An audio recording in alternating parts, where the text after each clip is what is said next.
dhammaan waa idin salaam asxaabtayda qaaliga ah kuna xiran YouTube channel-kayga Shaadi Sharaf Official waxaan idin leeyahay isku soo noqod wanaagsan waan soo noqday anoo nabad qaba waxaan idinka ahaan waay sababtoo ah xataa aanoo dhamaysan musha fagaartan ka soo jiido sababtoo waxa keentay waxay tahay inaan waqti idin la qaato riwaayadihii wixii aad iiga barateen ma fahanteen short filmyadii aad iiga barateen qosolkii qaraaxada badnaa waa idin soo wadaa waxaan kaloo idin soo wadaa musalsalo taxana ah hadduu ilaahay idmo meeshaan waa inaad igala socotaan waa inaad dhagta ii raaricisaan ma fahanteen waxaan kaloo idinku soo biirinayaa hadda wixii hees oo cusub oo aniga aan leeyahay hadda kadib waxaad aad kala soconaysaan channel-kayga Shaadi Sharaf Official aad kala soconaysaan ma fahanteen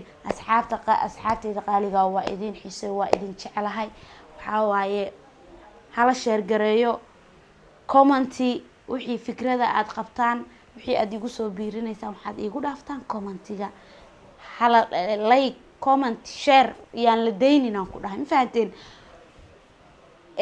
xusuulasha aad ka daashiin labada xusul ku saara share gareey ma fahanteen macnaha marka waa idin jecelahay asxaabtayda qaaliga dhamaantiinba wallah ma fahanteen inta igala socda hadda kadib channel-kayga le waa sheekad inta ku soo koobmatay nahi waa dhamaatay asxaabtayda waan idin salaamayaa waa idin jecelahay